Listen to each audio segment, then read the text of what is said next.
right side, the June 24th edition. My name's Deb Drick. I'm the chair of the local Livingston County Republican Party, and we have a great show tonight. Lots of questions on this topic. We have coming on here shortly, we have Karla Wagner, who's going to talk all about and explain AXMITAX.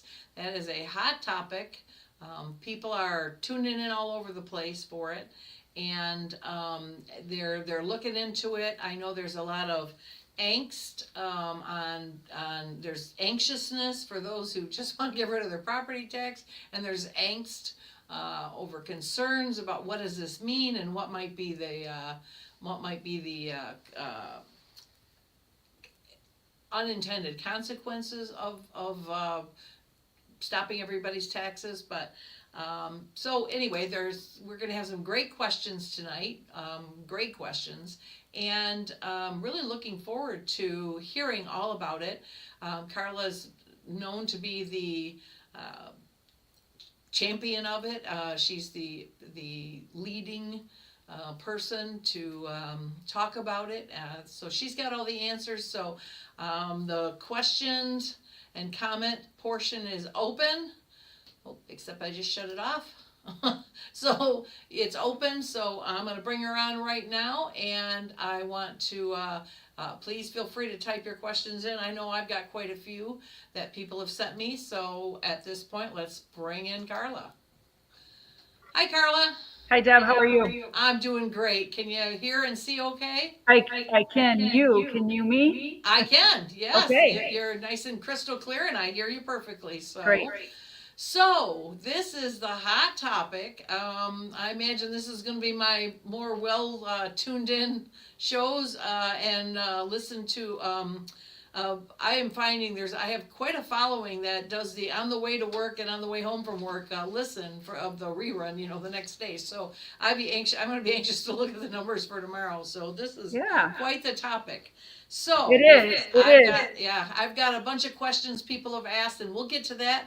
But I think at first, let's start with the 101 version. What is AXMITAX? What specifically is it intended to do? And so I'll just turn the floor over to you. Go ahead. Thank you. And I don't have all the answers. You said that earlier. Okay. I had them all. I will try. Okay. But okay. So AXMITAX. Number one, it's a citizens initiative petition to eliminate all property taxes in the state of Michigan. Because it is a citizens initiative petition and a constitutional amendment, we do not need the approval of the legislation or the governor. If the people get together and if we get enough signatures to get this on the ballot and we decide to vote yes to eliminate property tax, the legislation has to put it into law the way we have written it. Okay? So just people, when I say I want to eliminate property tax, people go, oh, good luck with that, because they think we need to have either the legislative approval, like it has to go through them, or we need the governor to, and we're not going to get their approval, right? So, that number one, we don't need it. We can do this ourselves. Number two, why do we want to eliminate property tax? Because property tax is the only tax that we pay of many. We pay many taxes. Property tax is the only tax that we pay that can steal your house, your farm, or your business, right? If you can't afford your property tax bill, you will go into foreclosure, and foreclosure means a nice man with a gun on his belt will come and evict you off your property, okay?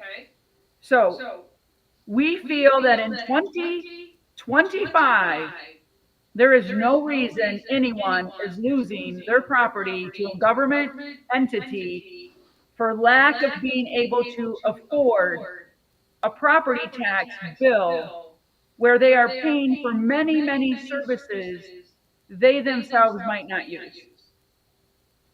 But because they can't pay it, they're forced into foreclosure, right? Okay. So people always say, well, geez, Karla, Where are you going to get the replacement revenue, right? Because Reasonable question. have we not been, we've kind of been led to believe that property taxes, because the penalty of not being able to pay is so severe, it's the loss of your property. The penalty is so severe, property taxes must pay for everything in the state, right? Is that what people think? Because why do they think it would be so hard to replace the revenue? We pay a multitude of other taxes, right? You can list them. There's corporate business tax, there's small business tax, there's state income tax, there's use tax, excise tax, sales tax, alcohol, marijuana, and tobacco taxes, there's beer and liquor tax, there's cigarette tax, there's the lottery, there's real estate transfer tax, there's gas tax, there's multiple of, and then beyond, right? There's like 68 taxes. Why can't we replace the necessary funding with some of those other taxes instead of taking someone's property? So that's the gist of it. We need to stop creating homeless people that we don't take care of.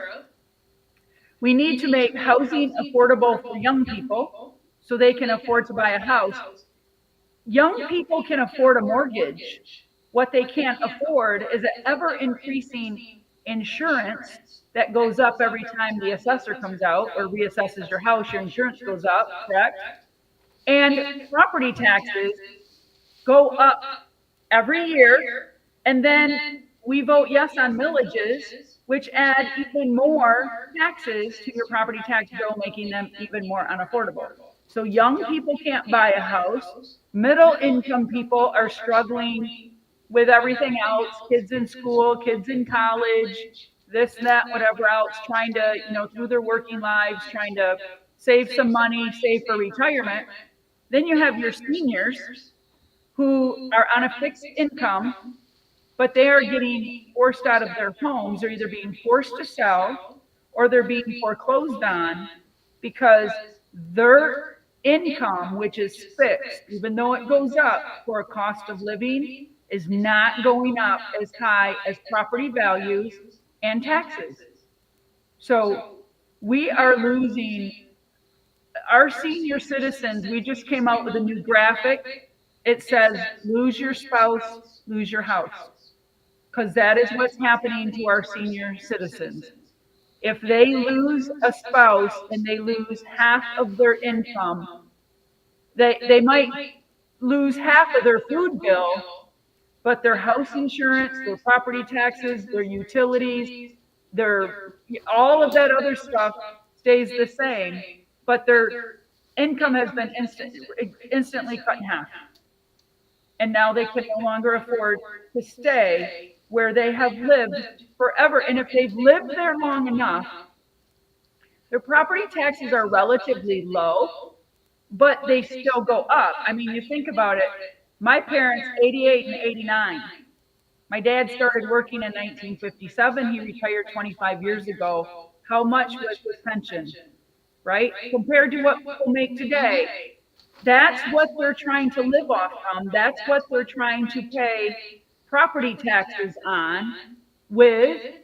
And then they have prescription drugs. They have more doctor visits. They have other health issues because of their age. And so they're losing their homes or they're being forced out. We have farmers that are being told, you have a 500-acre farm. Who is going to be able to buy that 500 acres from you when the cap comes off? Because we know that when you transfer ownership of land, the property comes uncapped and it's going to skyrocket, right? Mm-hmm. Who's going to be able to afford to buy 500 or 1,000 or 2,000 acres from a farmer? Not a developer, not another farmer. The state doesn't like it. They force them into these programs for farmland preservation, so they don't allow, hey, can I sell off 10 acres? Can I sell off 40 acres to pay my property taxes on my other 1,000 acres? The state doesn't allow them to do that if we're in these farm programs. What are their options? Other than to sell to the state, backed by the taxpayer dollars, and then what do we get? A solar farm or a wind farm. That's what we're getting instead of food. They can't even afford, their kids can't afford to farm because of the rising cost of everything. Property taxes, but think about it. If no one in the state of Michigan had to pay property tax, wouldn't it be cheaper to farm? Because you're not paying taxes on feed, you're not paying taxes on fertilizer, you're not paying taxes on any of the things that you need to farm. Why wouldn't you Property pay tax. taxes on? Property tax. You wouldn't pay property tax on it because the person selling you the feed isn't paying property tax.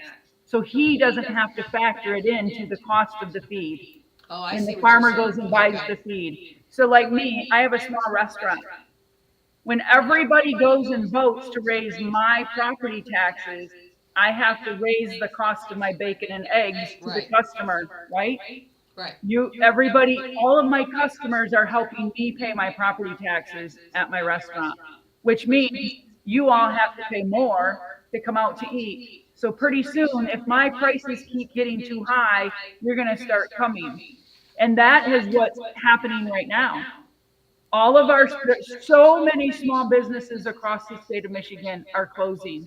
They cannot afford to do business anymore. You can't raise your prices too high because then you lose your customers.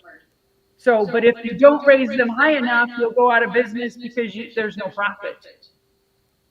So which is it?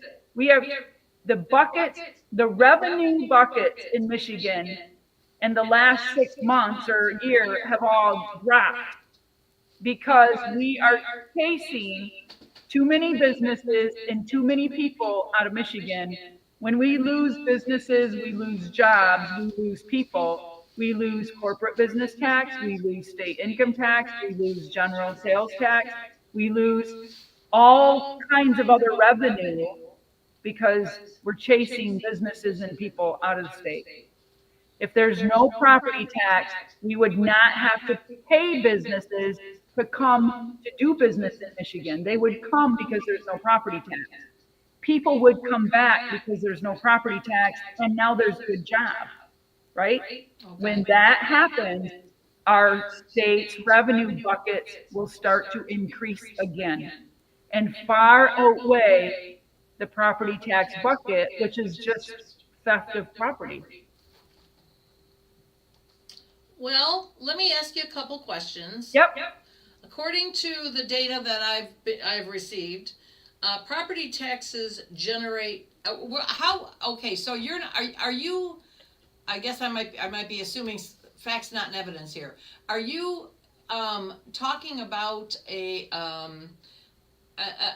are coupling this with an increase in a sales tax or no? No, and again, no replacement. No increases. Okay. No increases because again, we could probably lower the sales tax if we just stopped exempting crap from sales tax. Because this is what we do. We write a law and then we allow for a whole bunch of exemptions to that law. Right. We just need to write the law. Okay. Right? Just write the law. So we are not increasing anything. And so TV Fox was at our rally today and they got it wrong because they're looking at the petition and they're not understanding the petition language. We are not increasing sales tax. Okay. We are increasing the portion of the sales tax revenue that the state has to constitutionally share with the townships and the counties. Okay, it's already happening. I get it. There's already constitutional revenue sharing happening. It's been happening for many, many years. We just want to tell the state, you will have less money to spend out of that sales tax revenue because you're going to share a bigger percentage of the sales tax revenue bucket to the Okay. townships and the state and the And county. you're right, that's the misnomer that's going around that you're looking, so what Well, you're saying is think sales. about this, Let Deb. me, We Karla, had just the Board of let me make Canvassers. sure I have this right before we go any farther.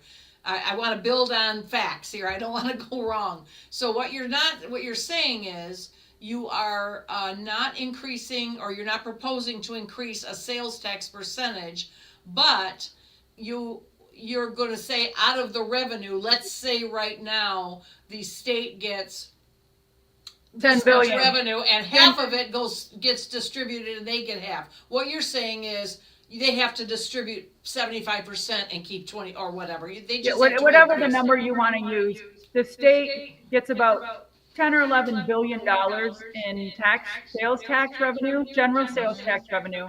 A portion of that goes to public schools. Remember, we raised the sales tax from 4 to 6%. That extra 2% was supposed to go to schools, and that was supposed to eliminate the state education tax off our property tax bill. And it never happened. They raised the sales tax, but they didn't eliminate the state education tax, the 6 mills off our property tax bill. Okay, So we are not, but think about this. The Board of Canvassers allowed a Democrat attorney who is strictly opposed to our petition. He got to write our 100-word summary. So you don't think he wrote it as confusing as he could make it to confuse people as to what the actual intent of the petition was? And that's what he did. So what we're doing, we are not raising the sales tax rate. It will stay at 6%. We are increasing the portion of the sales tax bucket revenue okay, that has to be shared. And then the petition also states we will constitutionally mandate that the state share a 10% cut of the state income tax bucket, which is the largest source of revenue to the state. The state income tax bucket is about $13 billion. We're taking a 10% cut of that sales tax, of that income tax bucket. And then we are also taking a 10% cut of alcohol, marijuana, and tobacco taxes because they're not in with the general sales tax. They all each have their own tiny little sales tax buckets.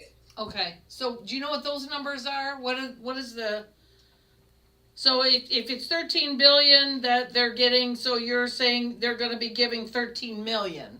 What, no, Which would be 1.3 billion.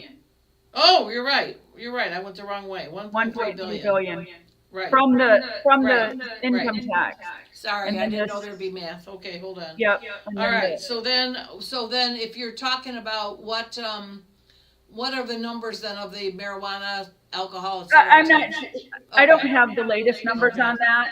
It's Do you have an not a approximate? lot. It's Okay. not a lot, but it's something to help replace the revenue.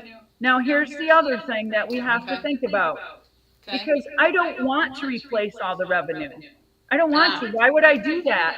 Then that means that our township, our county, and our states don't have to cut any wasteful spending. If we just totally replace the revenue from property tax with something else, we're not hitting one of our main objectives, which is to stop the state, the counties, and the townships, stop them from wasting our hard-earned dollars foolishly, recklessly, and get back to giving us what is essential. They are supposed to protect our lives and our property. They are not supposed to build splash pads with state tax dollars. They are not supposed to build equestrian centers and curling facilities with state tax dollars, but then not fix the damn roads. Isn't that what she campaigned on? Oh, yes. They can't even appropriate the dollars enough properly. We're giving them too much money.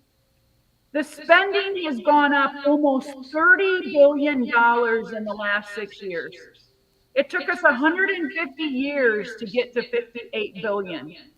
It's taken us 6 to go from 58 to 83. Right. That is a lot of foolish spending. Whose life has gotten better? Nobody's. We are further in debt. Our roads are horrible. Our economic forecast is horrible. We're losing jobs. We're losing people. The state of Michigan is at the bottom of the pile of 50 states in almost everything that's measurable. Gross domestic product, economic stability, public school education, the quality of that. Anything that you can measure, we're at the bottom of the pile. And yet we're spending $30 billion more than what we did 6 years ago. How can that be? No argument there. No argument there. That budget is out of control. So there's a people will say, wait, number one, we don't want to replace all the revenue. I want to see what the shortfall is. I want the townships and the counties and the states to start tightening up their budgets just like we have to, right? Let's get down to the nitty gritty. And then what's your goal number? What's your goal number? I don't know. I don't have a goal number because I can't say that, right? Because I'm not in Lansing. I'm not a legislator. I don't have all the ins and outs of all the budgets and this and that and whatever else. But I think we could certainly go back to pre-COVID numbers. Certainly could go back to pre-COVID numbers. I agree. So the numbers I have, that property taxes right now generate 17.8 billion in revenue. Okay. So let's think about that. So what number do you think is doable that it's a lessening, it's a tightening of the belt, but it's not going to send the state into a tailspin? Right. But let's think about that because you're saying, what did you say? 17 billion? 17.8 billion, yes. Okay. So let's look at the state education tax. State education tax is the only portion of our property tax bill that the state gets. The state only gets 2.7 billion from our property tax bill. Goes right into public school funding. Public school bucket is $20 billion.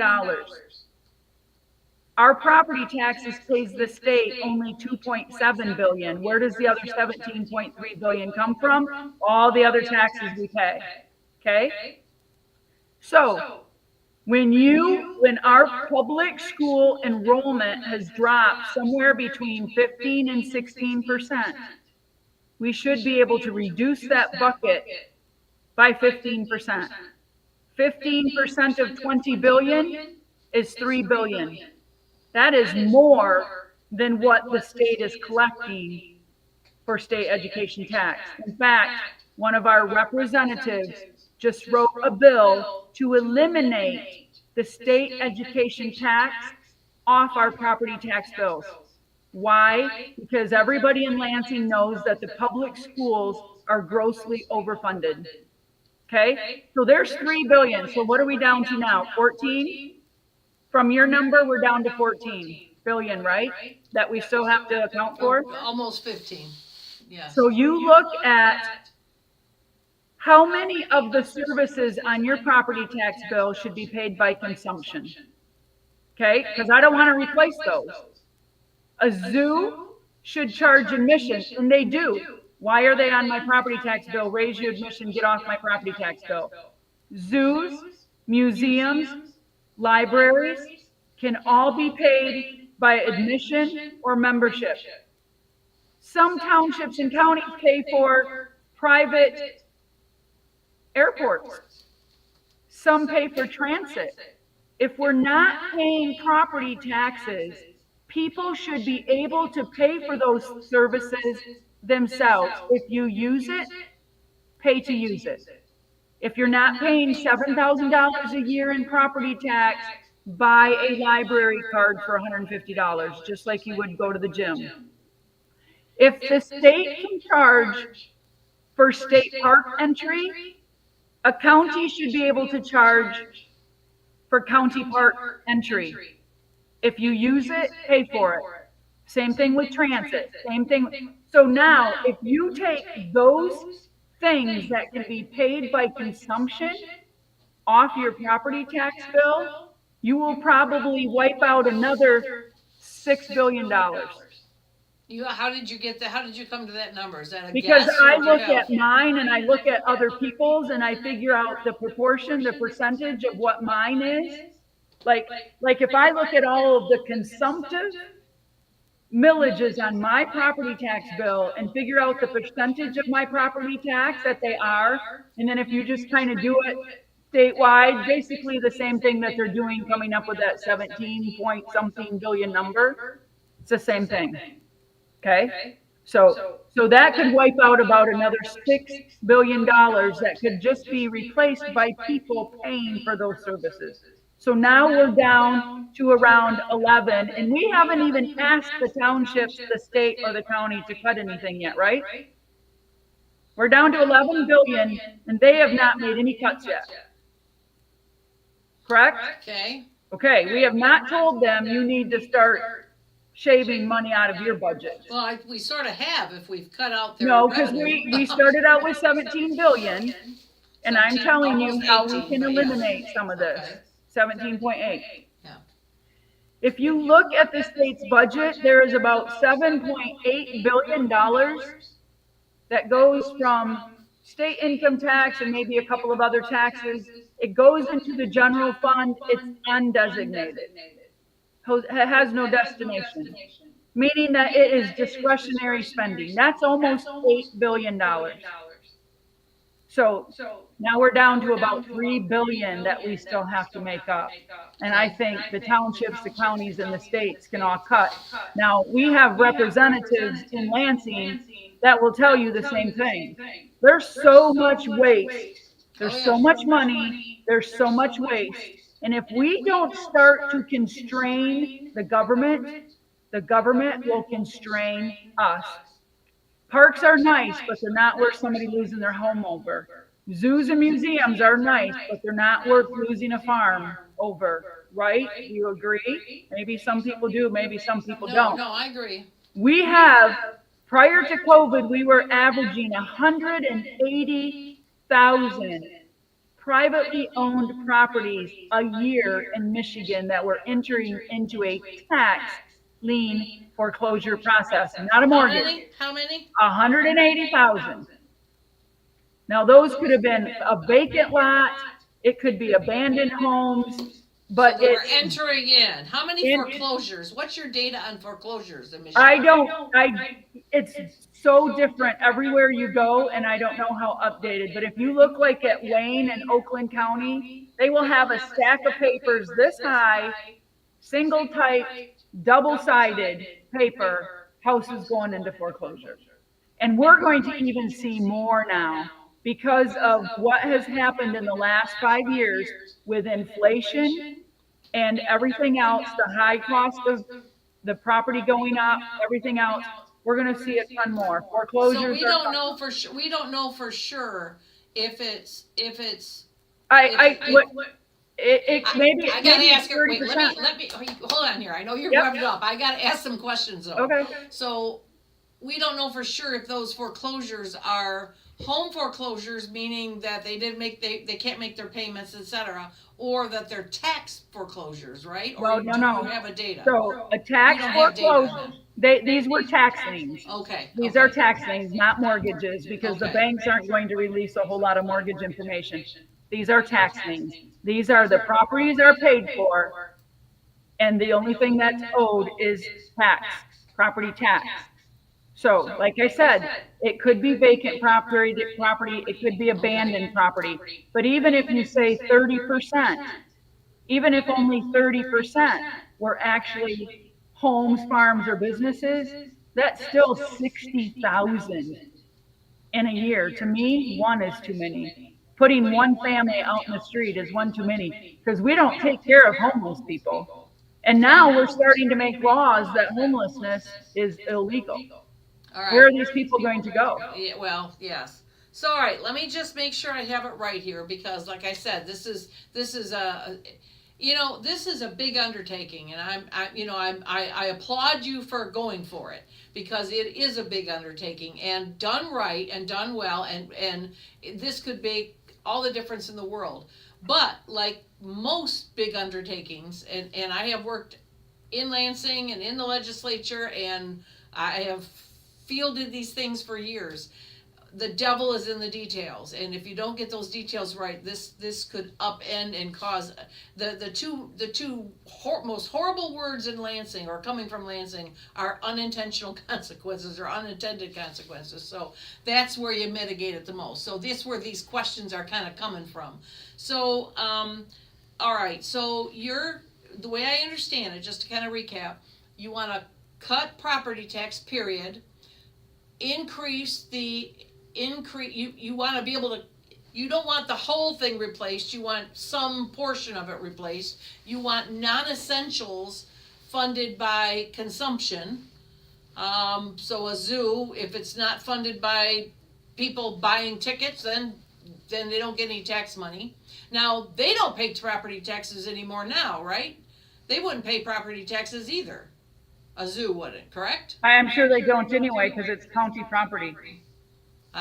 They're not paying. Okay, all right. Well, so you want anything like recreation and libraries and zoos, you want them to be self-sufficient, otherwise that's up to them to figure out how to fund themselves, maybe a grant or whatever. Okay. So, but essential and I'll stop you there, because a grant is just a fancy word for taxpayer dollars. No. Believe me, there's many foundations and grants that are donated to. Okay. Oh, no, I'm talking about grants not from a government, but Okay. a grant from like Private a foundation. Like donations. Kellogg Foundation or whatnot, Mott Foundation, that sort of thing, private. So you have those, but they can acquire from that. So you're also suggesting, but then you're still thinking that, like essentials such as police and fire, that needs to be funded. I mean, Yes, that's not a consumption thing. That's what's funded through the general revenue sharing, the constitutional general revenue sharing of the sales tax, the state income tax, the alcohol, marijuana, and tobacco tax. It's funded through. It's also funded through the township, or township, cities, and counties based on property tax revenue. Well, exactly, but that's what I'm saying. It's not going to get paid through property taxes anymore. Okay. That's why the state constitutionally. That's what happens right now. My township gets money, constitutional revenue sharing, $1.5 million plus. I'm sure that pays for part of the fire. I'm sure that pays for our contract with the county for the sheriff. So, and plus my township makes money selling building permits, mechanical permits, electrical permits. They sell cell tower, airspace. I don't know, they make revenue from other things, right? Okay. But what I want to see is them, we just built a $560,000 pickleball court. Maybe we didn't need that, because it used to be people would go to a gym and you would pay a gym membership and you'd go and play pickleball. Mm-hmm. Now these townships think they all have to build pickleball courts with property taxpayers' dollars. And then they say, well, we need a new fire truck. Guess you're going to have a fire millage. Well, why didn't the pickleball money go towards the fire truck? I'm sorry, that the government is not supposed to be providing us with recreation. They're supposed to be able to provide us with essentials, and the essentials should come first. I agree. Let me throw this at you, though, and this is like a devil's advocate kind of thing. If the township said, well, if you want pickleball, if you residents want pickleball, you're going to have to vote on a millage for it. And so a legal vote was taken, and the voters voted in a millage. Okay. What happens now? So there will be no more millages. So if a community wants a pickleball court, they can get the community together, seek donations, do whatever they need to do. Do you think if you have companies, if you have corporations in your community, or small, medium, or large businesses in your community, if they're not paying $35,000, $80,000, $200,000 in property tax, you don't think that they wouldn't help build something that's going to give them community goodwill? Because when their tax dollars now go to the state, there's no community goodwill coming out of those dollars. Why do you think, like Myers, the Myers grocery stores over here, they're one of the most generous people. I mean, they pay a ton in property taxes, but they still give money and put money into the community. Look how much more money our community, and wouldn't that be more community? Is it right to force people? Force people to pay for a pickleball court? But it's extortion. Pay for this pickleball court because 100 people voted yes and 99 people voted no. You now have to pay for a pickleball court you're not going to use. But if you can't afford the millage, we're coming to take your house over a pickleball court. That's what's happening. Well, but I mean, People that's need how to vote put it into works, isn't perspective. it? Isn't that how voting works? I mean, Well, you know what? 100 No. people vote for a Republican and 99 for the Democrat, you know. But neither one of those put you out of your house. What we're talking about is that the government is supposed to protect our lives and our property. Okay. They're not protecting it when they take it. When they take it because they're spending our money foolishly, and the budget keeps going up and up and up and up and up. And what do we get out of it? We get poorer. When the people prosper, the state will prosper. When the state has all the money, we have nothing. And that's why so many people are leaving Michigan. Okay. And think about this. Governor DeSantis is now talking about total elimination of property tax. Ohio, they have friends of ours in Ohio, total elimination of property tax.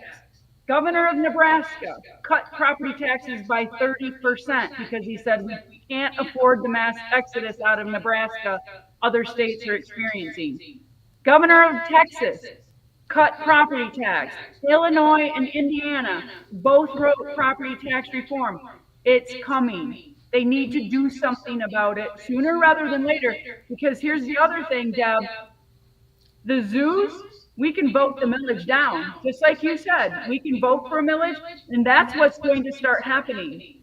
And those places, where are they going to get their replacement revenue from? That's what I want to ask them. Hey, Mr. Zoo, we're mad at you because we can no longer afford your zoo millage. So we're just going to vote it down. Where's your replacement? Where's your plan for replacement revenue? That's a good question. We can do the same thing for the libraries. We can vote them down. We can do the same thing with the museum and the transit and the fire department and the townships operating. So if they better figure out a different way, because the people have had it. They're at the end of their rope. And as you can see on May 6th, 30% of millages plus a whole bunch of bond proposals. So a total of 50% of the millages and bond proposals that were out to vote on May 6th got turned down. And in August, our goal is for that number to be even higher. Because people need, what I find out doing presentations all across the state, people don't even understand when you vote for a millage. Here's where it shows up on your property tax bill. This is why your property tax bill goes higher, because remember, you voted for that millage, and in your next cycle, you're going to see it show up on your property tax bill. Think about this. Renters who will say, I don't own property, so it really doesn't affect me. That's their thought. And yet they go and vote on a millage to raise everyone else's property taxes. And then when their landlord's property taxes are increased and they increase that person's rent, that person says, I can't afford that, I'm going to move. And he moves out of the township or he moves out of the county and he leaves the rest of us paying off the millage that he voted on, right? Is that what I don't want to be in that position. No one should be able to vote anyone else out of their house, off their farm, out of business. That is, no one should have that right to be able to do that. That's immoral. If not unconstitutional, it's immoral. All right, let me throw some, again, these are devil's advocate kind of stuff, okay? I'm in favor of this concept. But again, the devils are in the details. What I don't want is the state to implode. So, because it would be a nightmare. So with the details, wouldn't it be simpler to just, forbid tax foreclosures? Wouldn't it be simpler to give say a retiree, once you get a certain age, boom, no more, just like disabled veterans, no more taxes. Once you receive Okay. whatever, So- something like that. So Michelle, Senator Hoytinga wrote Okay. Senate Bill number 292 to Okay. remove property taxes for seniors 70 and above. Okay. She won't get enough support for it to pass. Well, she can't because there's a split legislature. But Well, it's the same thing. It's the same thing with so they can write all the bills they want, but they can't help us. That's why I had multiple people in Lansing say, Karla, you have to do it. You have to do it because they can't get enough votes to get to decide or make a positive decision for the people. So if they can't do that until if the state wins the House, the Senate, and the governor next year, then all that stuff could happen. Well, but how many until then, no. more houses will we lose? No, How I many get more it. people will- Again, I'm devil's advocate here, Karla. Yeah. I have to, Well- these are the questions people want to know. If you Yeah. want, if to get votes for this, they got to have the answers to them. So they're Yeah. just good questions. So and again, I've had multiple people in Lansing that are familiar with the budget and they see what's going on. They have no problem supporting this. Right. Why? Because they see the waste. They see how much money there is. They see where that money is being diverted into other things. Okay. The lottery was supposed to replace the state Yes, education tax. I was going to bring that up. That's on my list to talk The about. 2 You're right. cents, the 2 cents extra in sales tax was supposed to replace the state education tax and give us property tax relief, but they keep funneling that money off into something else. No, I It'll agree. never go away. No. So we need to, and my supervisor here where I live, we talked about those millages, and he goes, well, Karla, people vote for those millages. And I said, no. I said 100 people might vote yes, and 99 people will vote no, because they don't use the service, they don't support the service, they don't want the service, and they can't afford the service. You just refuse to listen to them. And they're going to lose their house because one more person voted yes. I've worked elections where I've seen 69 people come through in a whole day's worth of voting Where do you live? in Kent County, Which township? west side, Cannon Township, Which one? Cannon, Okay. in Kent County. But I worked the polls in a different township. And when you see how few people come out, and where you have 69 people, and they decide the fate for everyone else in their community and saddle them with a whole bunch of debt. And you know what? People will say, Karla, you must get kids if you don't want to vote yes on school millages. Your local school millages have nothing to do with education. It's building, go and look at your property tax bill. It's building and site maintenance. It's operating, it's past debt, it's playground equipment and football fields. Nothing to do with education, your local school millages. And the House Republicans want to increase the per student payout. So I have no problem telling people, vote no on all of those local school millages, get them off your property tax bill. And when people tell me, you must hate kids, Karla, and I said, no, I love my kids so much that I do not want to saddle them with so much debt that they will never be able to buy a house, build equity, or create generational wealth. Okay. That's way more important than a football field. Nope, I get you.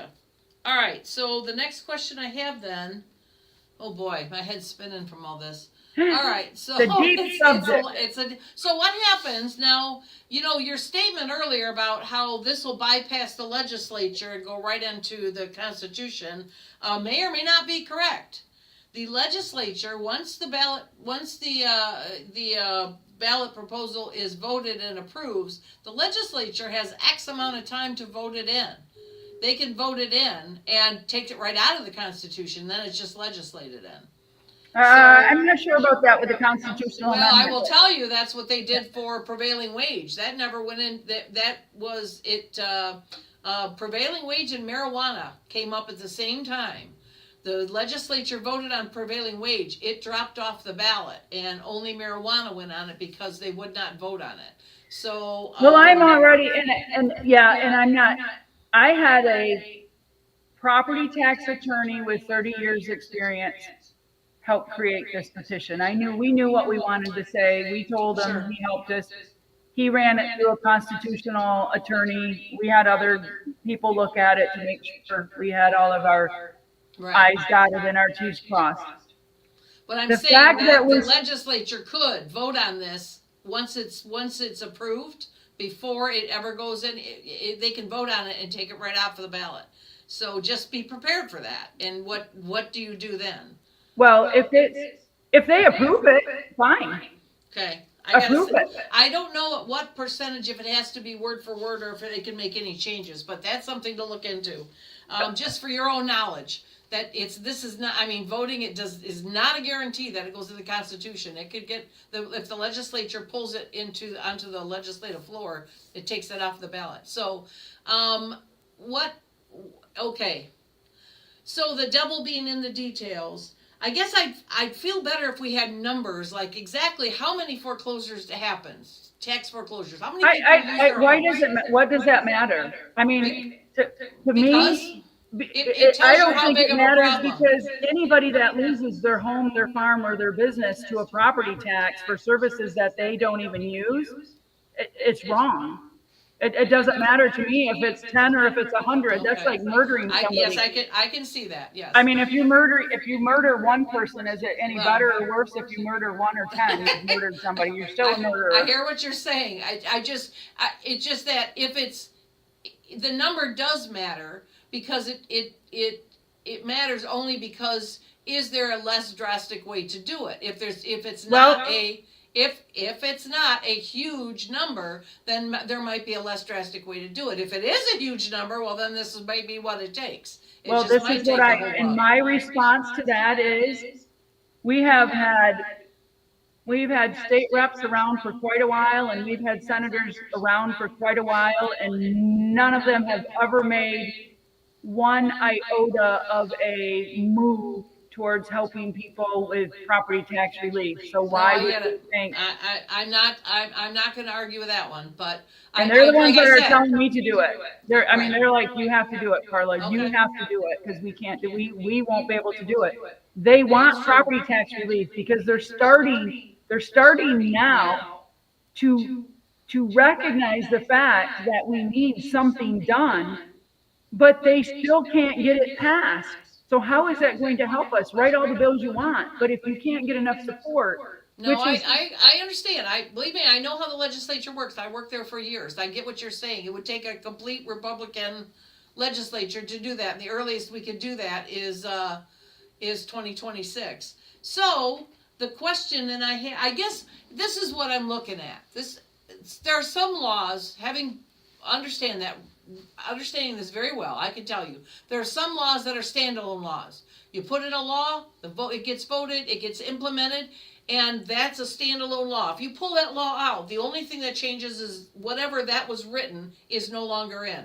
If you say Burger King must double their onion ring orders, and that's what the law is, if that gets pulled out, then the only thing that changes is Burger King's onion rings orders do not get doubled anymore. There are other laws that start off as one law, but it ends up being a trunk of a tree, and then another law gets attached, and another law gets attached, and pretty soon you have a trunk with a whole bunch of branches and then a whole bunch of leaves. When you pull the trunk out, you don't just take the trunk out, the whole thing goes. That's where I say the devil being in the details. And like I said, Karla, do not take these questions as opposition, okay? Because I'm not opposing this. I'm trying to be a thorough journalist here. So if this one, I guess I'd be curious, or I'd really want to know, to have if this is a trunk that then pulls, what are those branches and leaves that comes crashing down because of it? Because if in the law, anything is written attached to property tax, that might be a neutral thing or a non-neutral thing, or it could be all kinds of stuff. If you kill the property tax, anything in the law with that will crash as well. I don't We are know. repealing anything that has to do with property tax and personal property tax. Right, so Personal it'll and be, real. so, yeah, so my question, I guess then, is I don't know that you have the answer to, maybe this is just where the research needs to happen. What are all the branches and leaves that will go with that property tax? What else is gonna crash? You say millages are gonna be eliminated, correct? Yeah, there will be no more millage, because Okay, they will not be able to attach anything to your property anymore. Right, so the millage, so the millages out there will instantly die? No. So there's No? the millages that are currently out there can either be renegotiated, paid off, or they will have to have a different source of funding. So back in the day, we used to do municipal bonds, right? I used to have my securities license. So, and my great uncle was a supervisor in Georgetown Township for many, many, many years. And he Okay. saw Georgetown Township just, expand. And they used to sell municipal bonds. If you need to do something, do this. People invest in it, that you pay them interest, and it gets paid off over a certain amount of time. Sure. We hardly use those things. It doesn't seem like we use those things anymore, because the let's have the property taxpayer button has just gotten too easy to reach and too easy to slap. That's a great statement, say that again. The property tax button, yeah. Easy to use, you're right. Everything is property, the property taxpayers, let's just charge the property tax. It's getting ridiculous, the things that they Okay. put on the shoulders of the property tax payers. But let's treat a community like a HOA. If you've got 1,000 people living around a lake and it takes whatever, $10,000 to plow that road, you're going to divide that 10,000 by the 1,000 people that live there. Do the same thing in a community. I don't care how they do it. They can figure out how to do it. What we have done is we've said, government can no longer steal your property. Government can no longer tax and steal your property. The government is going to have to share more of the taxes we already pay down to the local governments to help cover essential services. We protect that money so it can't be used for anything other than essential services.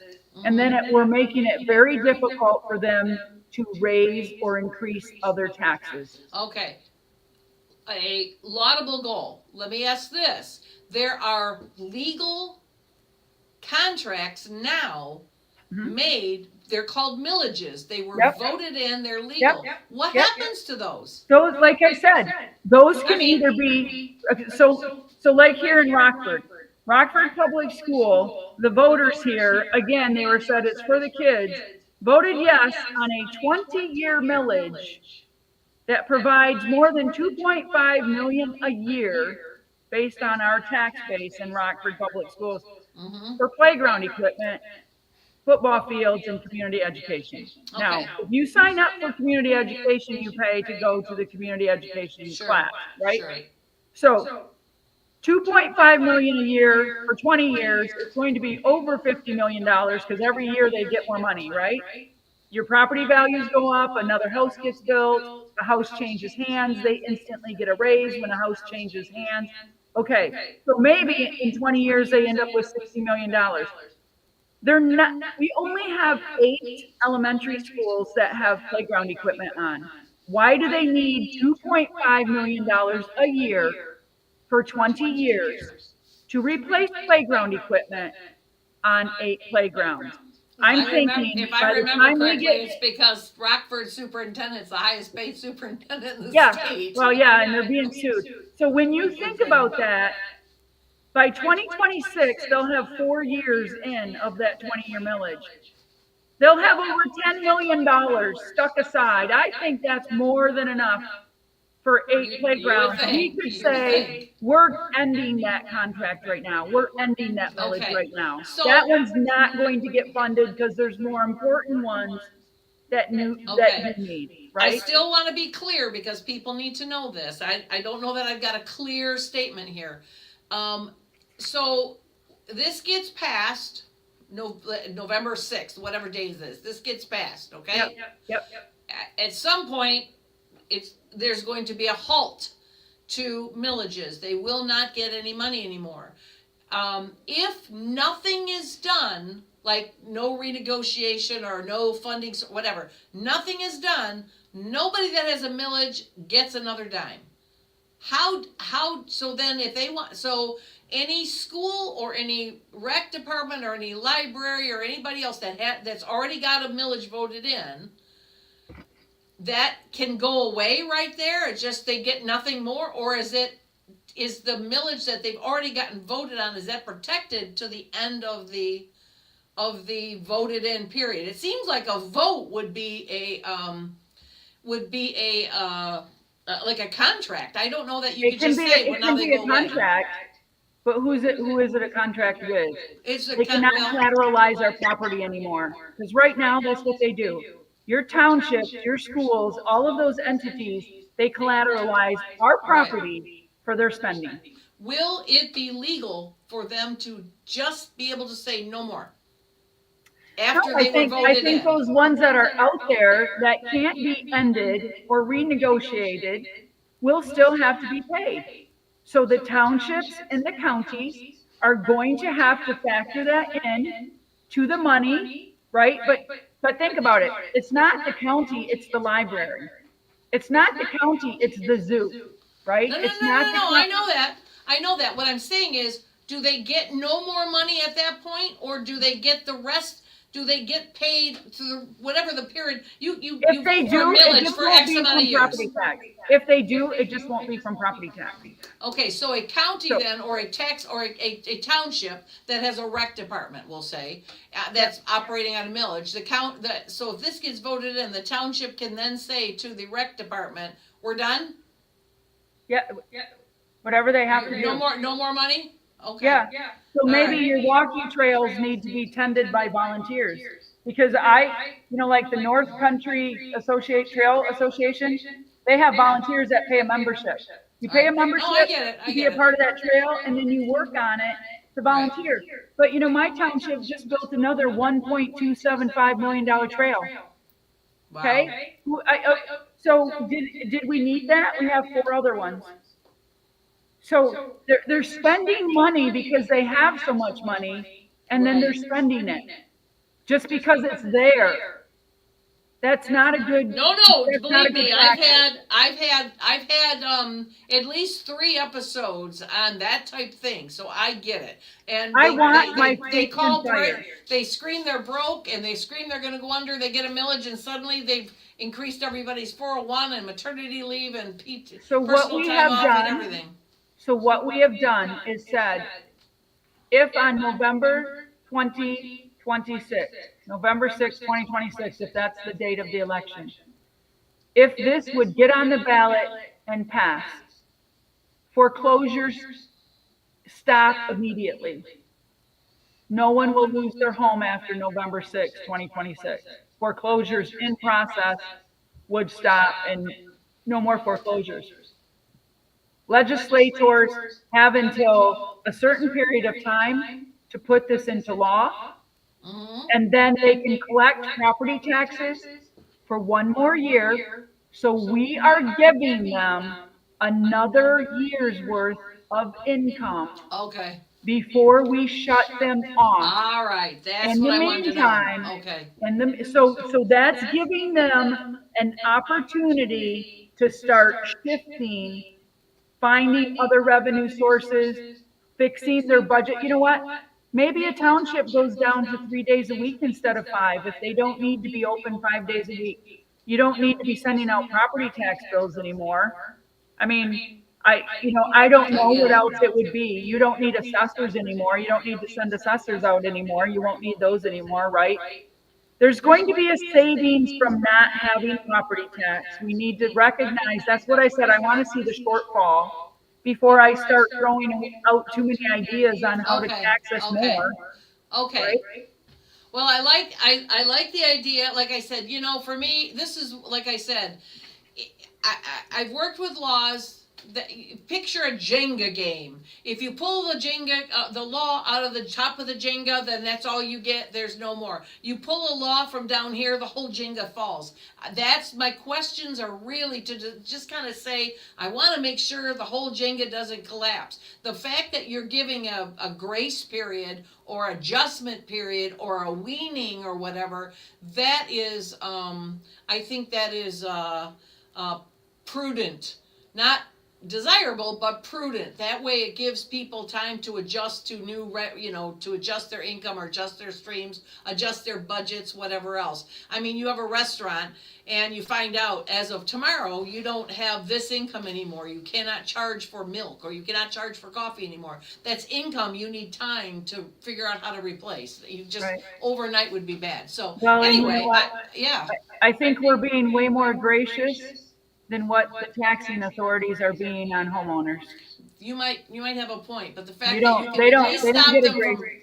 right, at I least mean, you're they get a stopping them, grace yeah. period, but the grace period, by the time they're in that grace period where they have a few months before the sheriff comes and evicts them, So let me they've ask you a already question. spent all of their, they've spent all of their savings, they've maxed out their credit cards, they've borrowed money from friends and family, they're Right. still going to lose their house and they have Right. nowhere to go. Okay. All right. Well, the one question, I guess the question I want to find out is, if you lose your house, you have a $300,000 house and your back taxes are 50,000, and the state gives it to you. Do they take your whole house, or do they sell it and then give you your 250 equity? So I don't believe know. in 2024, the Michigan Supreme Court decided that if you have a $300,000 house, if that's the fair market value, it might sell at auction for 150,000, Okay. right? Because people Right. know that you're not gonna, Okay. if you can't, when it I goes see through what you're saying. foreclosure Yeah. process, it's very rare that you get fair market value for it. Because it's an auction and the people that are trying to buy something on an auction, it's a lengthy process, not a fun process. It's a lot of investors. Sometimes it's the counties or the townships that buy the house, whatever it might be. But you could have a 300, that you could have a house that's valued at 300,000. Maybe it sells for 150,000. They take out the back taxes of 50,000 plus all the penalties and interest, plus the court costs, plus the sheriff's costs, plus the real estate commission fees, plus all of the bank fees. So maybe now it's up to $80,000. They sell it for 150. They take out their 80. You are supposed to get the Okay. $70,000 Okay. back. All right. For a long time, All that right. didn't happen. Michigan Supreme Court said, we're going to allow people to go back Yeah. 10 years. If you lost your house and didn't get your proceeds, we'll go back 10 years to Okay. 2014. But they Okay. made it so difficult for All people right. to file to get that money back. I hardly think Okay. anybody took advantage of it. Carla, as much as I have 5,000 more questions, maybe I'd like to get you back. Let's get some of these questions. I want to get some of these details. I'd like to bring you back. I got my next guest is Person. on the line here. I have to. We gotta talk about President Trump's bombing of Iran. So Yeah. I love this question. I love this conversation. I'm so thankful you came and are educating everybody about what this is. So if you can, take a look at a date, maybe later on in July or even in August, and let's do a little investigation. I'll see if I can't have some numbers on my end, and let's continue to dig into this, because I think it's a great plan. Just as I said, devil in the details. I want the Jenga from the top. All right. Yep. Thanks for coming on, and we'll be talking again to you real soon. Thanks. All right. Thank you. Bye. Wow, what a ton. Okay, Mike Rogers is in an airport, and I'm gonna try and get him on here to see if this works. Let's see if I can get him on. No.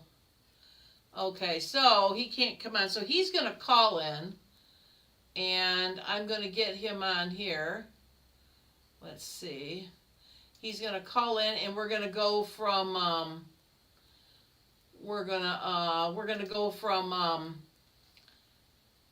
let's Okay, here we go. So okay, go ahead. Mike is gonna call in because he doesn't have any kind of signal at this, so we're gonna talk. And, we're gonna talk. I wanna go back to I see all your questions. It was very hard to stop her from the roll. She was really, really full of information, and I didn't want to stop that roll. So I want to go back to some of your questions, so don't go away. Mike is going to be a quick call. Mike's going to talk about the bombing of Iran. So he's going to call, and here we go. All right, here we go. Hello, sir. How are you? I'm doing great, thank you. How are you? I'm trying to see if this will go up to the mic or if this will work or not. Let's see. So somebody tell me. Go ahead, Mike. Say something. Tell me if you can hear Mike on the screen. Go ahead, Mike. Say something. Check 1, 2. Give me one. We're gonna try a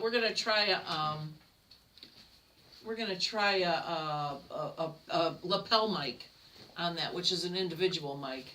See if this works. I can hear you just fine. Creativity is great. I love it. I'm trying, so let's. Nothing like live TV, right? Yeah, last week I had to get you know what? This is not a speaker on, so I have to hold on. Just give me a second, Mike. I gotta go back out of the studio. Hold on, everybody. I gotta.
President Trump's bombing of Iran. So a couple of things real quick. So I think it's really important to know Iran's history. When they became a nation, if you will, in 1979, they overthrew the Shah. They took about 60 U.S. hostages and held them for a very long time. In 1983, they killed 241 United States Marines through a terrorist act that bombed their barracks. They have bombed Khobar Towers that killed 20 U.S. service people in the early 80s as well. They killed we think about 200 directly and probably hundreds indirectly through Iran's introduction of these really sophisticated electronic IEDs that they put on the battlefield that really took it to our soldiers. That was all Iran based. They have an assassination on President Trump, like Pompeo, others in the administration. If you recall, the Obama administration paid them $6 billion to get back a American hostage of which they kidnapped. All right, so you need to understand who they are. They have been pursuing a nuclear weapon for a very long time.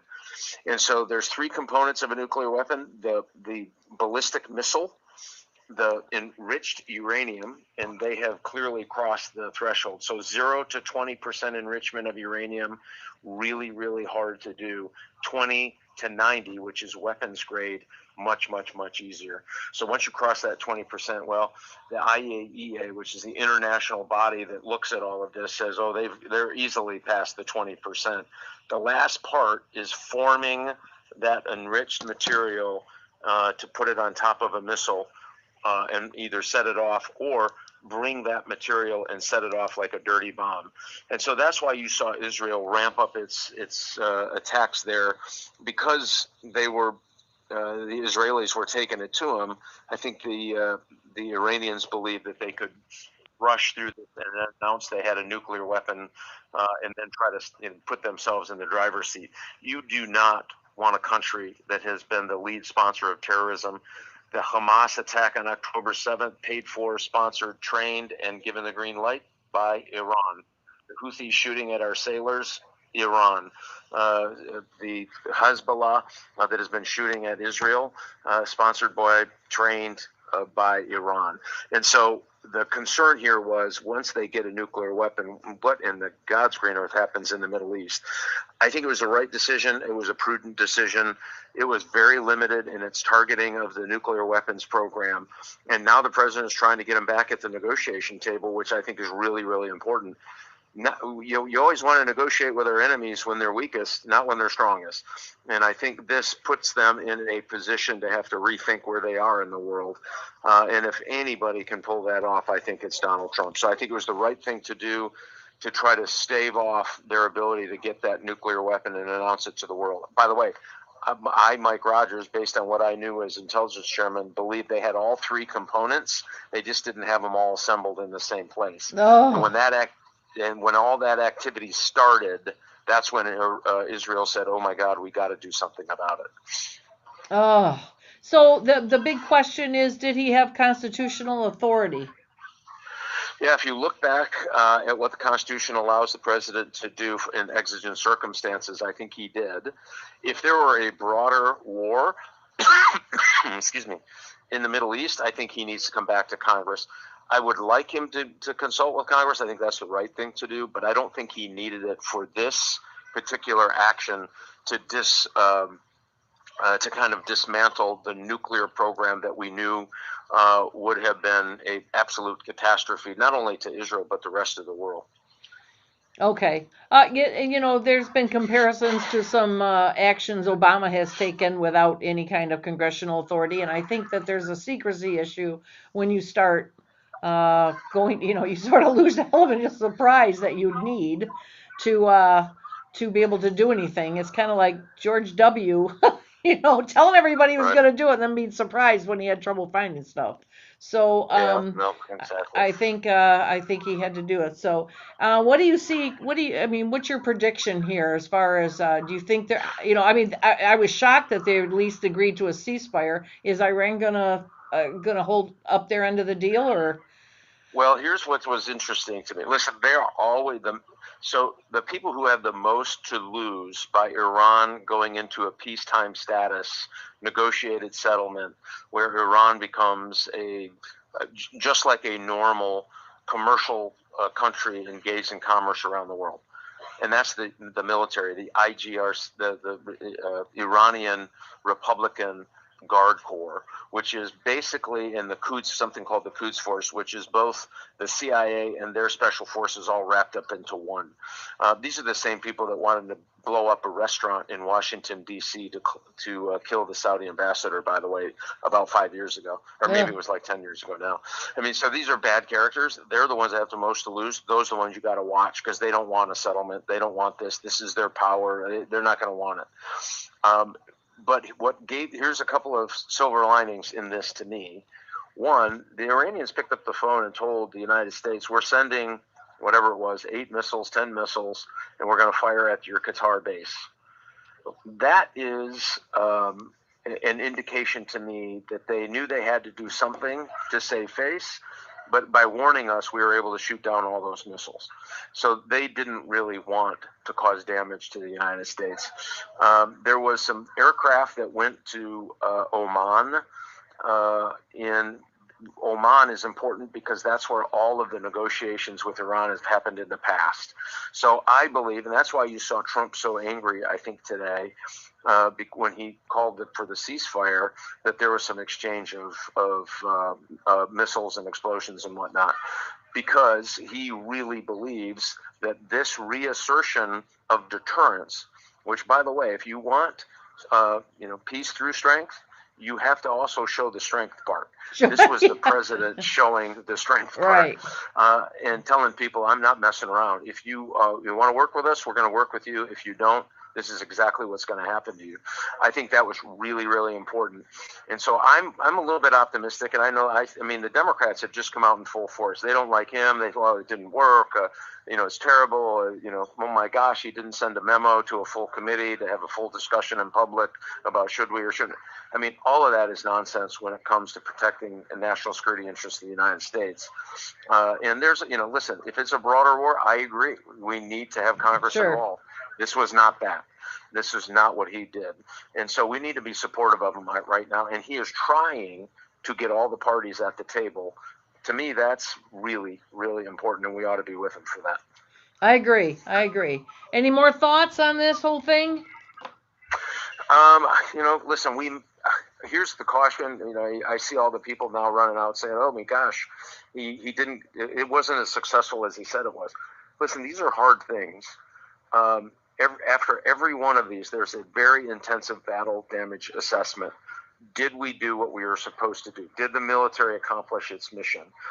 Some of these can take days or weeks to figure out, did it work or not? So anybody tells you they know that, I think is, full of malarkey. Right. We just don't know. It's going to take some time. And guess what? It may mean that the president may have to act again to make sure that those things are not operational. I hope that doesn't happen, but if it does, he has to make that decision when he's presented with all the facts. Right now, we just don't know it. What's key to this is how aggressive the president is trying to pursue a negotiation with Iran so that there isn't any more of this nonsense. And I just real quickly, I talked to some folks in the Dearborn Heights area who told me, listen, I don't like it, but I will tell you, if Iran is the one causing all of the violence across the Middle East, if we can get them to stop, we think there's peace is possible in the Middle East. Can you imagine after all these years of Biden's appeasement and paying ransoms and giving them money and telling them they can enrich, and the Biden's doing this exactly the same thing, that we now break that paradigm and now may be able to get to peace in the Middle East? Would be, just think of the impact on the world. That would be outrageous. That would be outrageously great. Yeah. Anyway, so I think that's where he wants to go. Don't everybody that thinks it's got to be perfect on the first shot, don't. This is what we should be very proud of is the fact that they got our aircraft in, hit the target multiple times, and got out and never got shot at. That's is unbelievable. That is And guess what? unbelievable. It really is. And think about it. They're basically saying we can do it again if we want. And so all of that matters when it comes to trying to get him to the negotiation table. So I think we ought to stand with the president on this, and we ought to say, hey, listen, we're ready to negotiate. And by the way, if you're going to play games with us, we've got more in store for you. We don't want to do that, which is what the president's saying. I don't want to do that, but I will if I have to. That's right. I think that's the deterrence we need to get this thing resolved. Agreed. Well, Mike, I know you're I know you're going here and there, and you're about to hop on a plane, it sounds like. So I cannot thank you enough for taking the time to call in. I know this is on everybody's mind, and having your, experience and your inside track, explanations and thoughts is helpful for the people back home here. Well, thank you so much. I appreciate it. And thanks for all the work you're doing.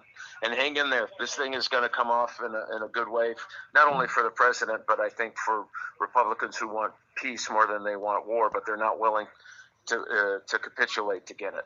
That's good news, sir. So, all right. Well, if you hear of anything more, we're on here every Tuesday. Let us know. All right. Thanks, All right. Deb. Thanks, Mike. Appreciate Have a good one. Bye-bye. Wow. Okay. So, that was some good information from Mike. I guess, he was able to really kind of let us know the history. I mean, we all knew there was a history. I don't know that I knew those details. So that was really good to know. So, and yes, we did not need, the same Democrats that are yelling that he needed congressional authority, cheered on Obama when he did that same thing. So it just silly. So let me go back. You can see a lot of questions went by. I was not going to be able to stop Karla and start asking questions, so I sort of let these go. But so Michael talks about proposing people on Airbnbs pay 200 property tax. Well, just so you know, they do pay higher property tax because it's not homestead. So I have Airbnbs. I have 2 of them, and we pay good taxes. It's not our homestead, so we don't get that nice little break. So let's see what else we got here. How about an exception for those on Social Security when you lose a spouse? Man, Joni, I could not tell you what a great idea that is. And I suspect that if this thing fails, then maybe that's the next. That might be a softer step, if you get what I'm saying here. All right. Does this incentivize? We got Mike here again. Does this incentivize big businesses to buy property and hold it forever at no benefit to the community? Private equity firms. I guess I'd have to ask why. Why would they hold it? Unless it's for like solar farms or whatever, but I think they have that now. So Joni talks about this being a nonpartisan issue where, we should all be in favor of it. I think if the details shake out, I think it's something to be in favor of. I'll tell you, I was really nervous there until we talked about the weaning in. So let me get to that too. But I'm going to have to do a quick commercial here. So then I'll be back and we'll have more of this conversation. So let's see, we'll go here.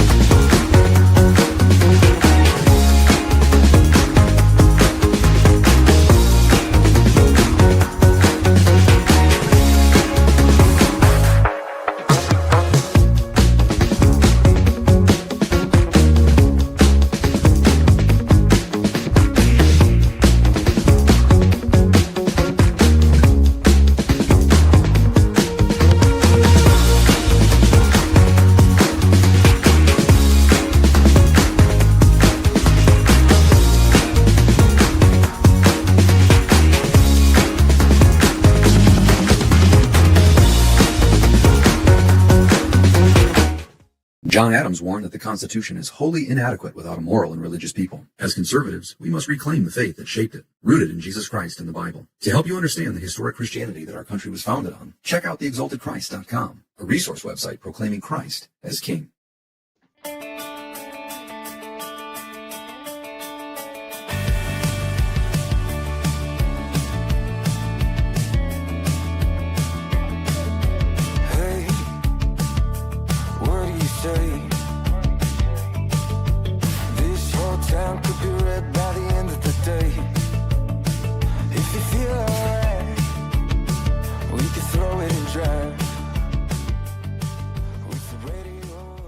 Why should you join the Livingston County Republican Party? Why, you ask? Yeah, why? Why join? The Republican Party is the party of common sense. Common sense. Republicans support the Constitution. Republicans protect your rights. We fight to keep your children safe. We fight to keep boys and men out of girls' and women's sports. We fight to keep boys out of girls' restrooms. We fight for you.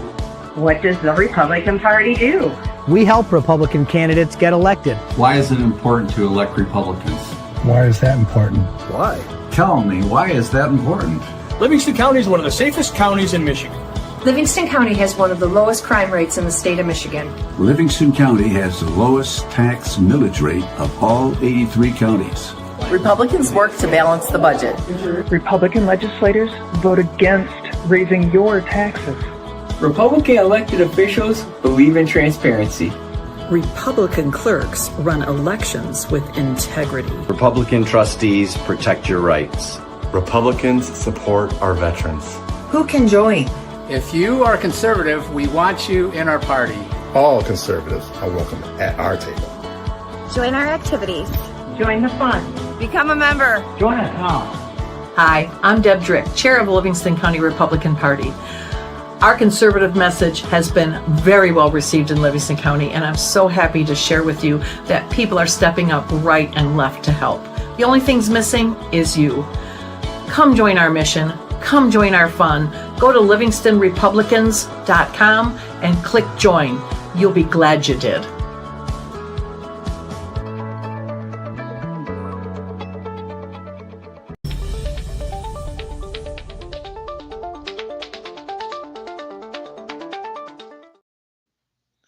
Okay, and we're back. Had a quick little commercial there, a little break. All right, where were we?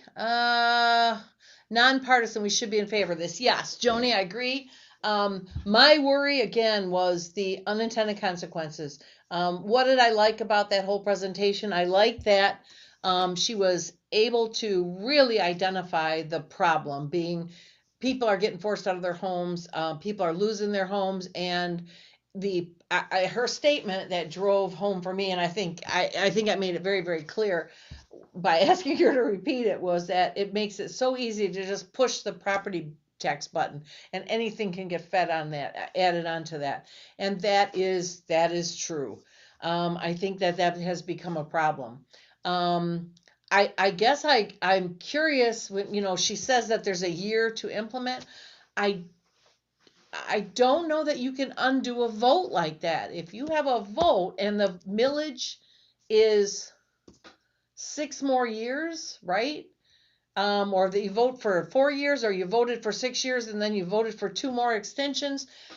I don't know that you can just say, well, we're going to do a citizens initiative and wipe it off because it was a legal vote. So she didn't have the answers to that. So these would be I guess that's the question I have is that legal? Can it just wipe off like that?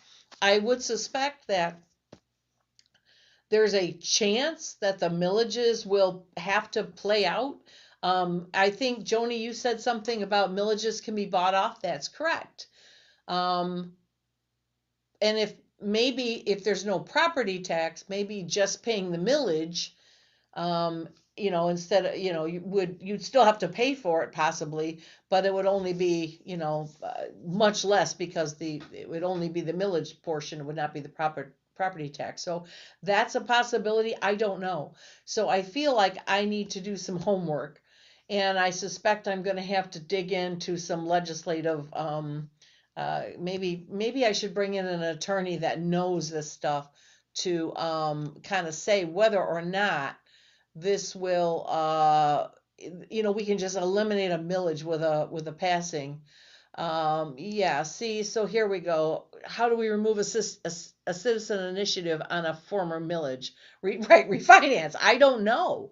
I don't know. It was a legal vote. A vote is like a contract. It's like saying, well, we're going to have a contract and there are no Republican or let's say we have a citizen initiative wiping out partisan elections in Michigan. Okay, let's just say, bad idea, but let's just say we do that.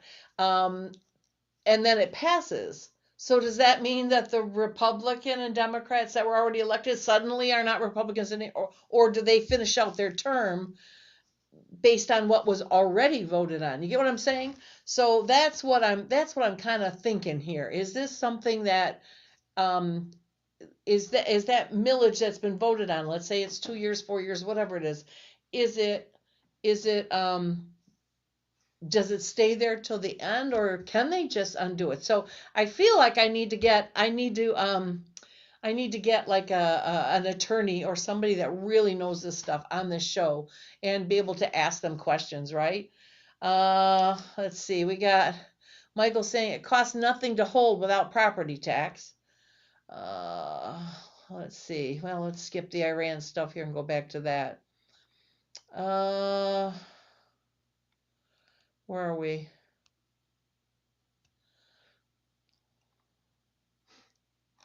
Let's see where we're going. We go back up here.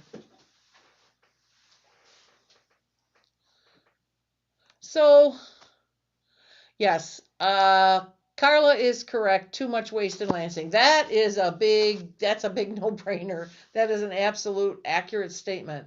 I know we've had Representative Bolin, who is the chair of appropriations in there and in Lansing, and she's talked about the waste and what she's cut. She's trying to do a state doge, and because her last name is Bolin, they call it Boge up there. So we love that. And she's working on that. So, and then here we go with Mike. Here we go with Mike again. Mike, what is it about second homes you don't like? Boomers. What? There's nothing wrong with boomers or second homes. And we already do pay higher taxes because they're not homesteads. Trust me. I wish. So anyway, here we go. Mike, this is a good statement here. Not happy about subsidizing all the people taking classes at Howell Rec when you don't want when you don't want anything to do, we're going to stay away from that comment, but you don't want anything to do with it. That's fine. And that is the downfall of a millage, is that, it's whoever wins, right? So that's how that works, and it does kind of stink, and I kind of asked her, how is that any different than a Republican winning by one vote? And she said that doesn't lose your homes, like boom, right there. That was a good comeback. And so I wonder, I'm looking into different possibilities. I'm kind of brainstorming on the go here, right? So does this mean, let's say this fails, let's just say it doesn't pass, and because this is so big, and because it's such a big change, and because you heard me ask questions that didn't have answers for, and it's it's a big undertaking. So without those answers, it may fail, it may pass, it might might pass, it might fail. But if it does fail, what then would be the backup plan? And I also need to find out how much the legislature can change, because they have an opportunity once it passes to put it into law without it going into the Constitution. So, but I don't know if it has to be exact or if it can be tweaked to law. So, or to what percentage? I have to look that up. So that's another one, another question we have to have. So. Okay, and then Greg's statement here, you'll never own your property if you have to pay a property tax. That is correct. Let's see, what does that say? Many people would have to sell regardless of whether there is a foreclosure. My family lost 2 area farms because of the property taxes, among other expenses. Using just foreclosures is short-sighted, okay? All right. Now, Greg, that's an interesting statement here. Greg made an interesting statement. I lost it, though. Stay put. It's here. Let's go before the bomb Tel Aviv thing.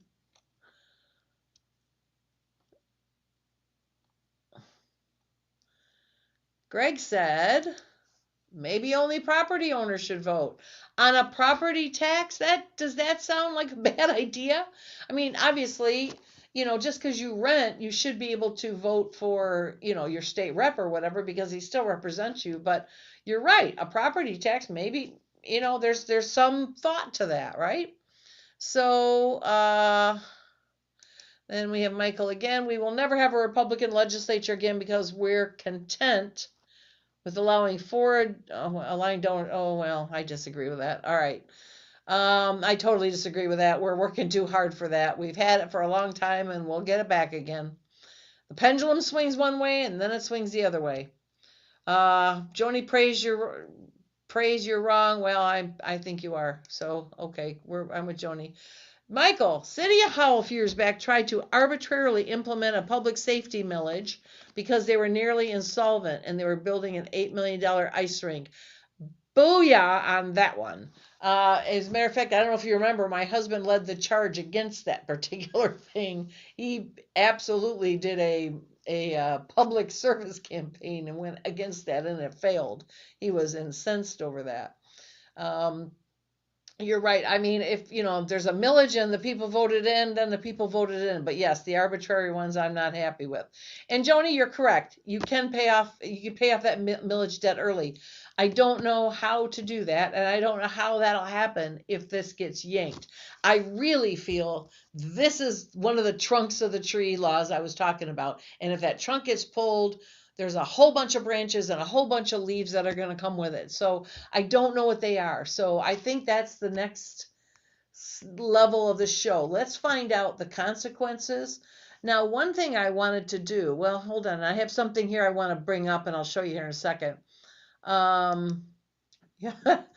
you make it instantly broke. You make it sound so perfect. Yeah, well, here we go with the tax boomers home. Would you leave my boomers homes alone? We already pay higher taxes. My goodness. All right. Let's see here. If you want to pay for it, that's not an unfair thought, right? All right. So here, now we go skip Iran part, go back down to the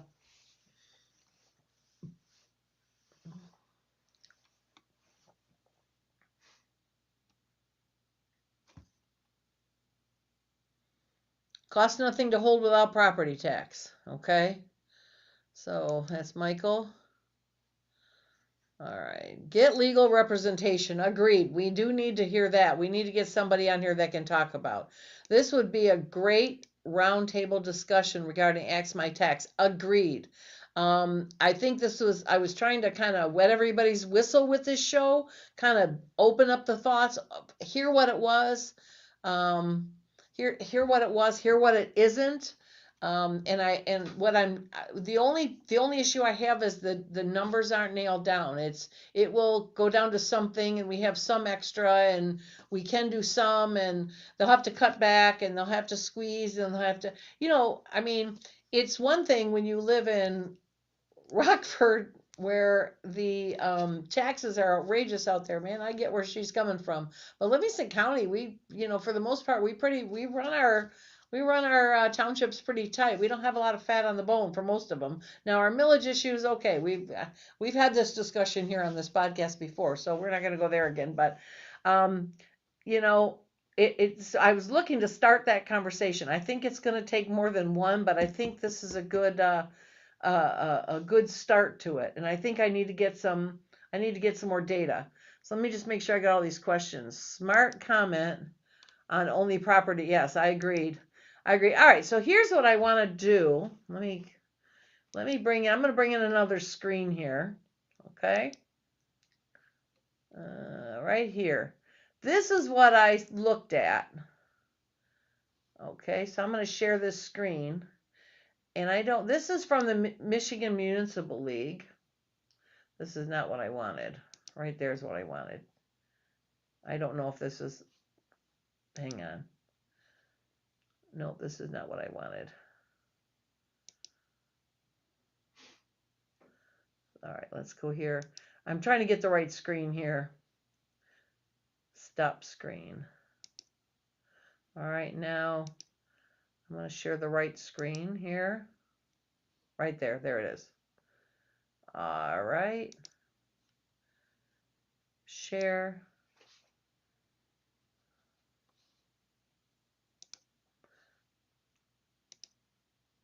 Okay. As you can see here, this is the AXMITAX. This is Michigan Municipal League. I'm gonna open this up. You won't see comments because this is just too small otherwise, or they'll pop up one at a time. Oh shoot. Go back up. Go big. All right. Why can't I?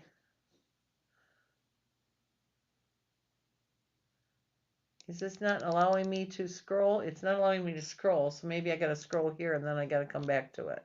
There we go. So for example, the local public safety impacts. Let me go big again. Have a little patience with me here. So you can see, some of these are public safety impacts. You can see the numbers here are huge deficits from some of these places. Let me go back. Exit full screen. Let me go back here let me pull up the right one I want to bring up. Okay, here we go. So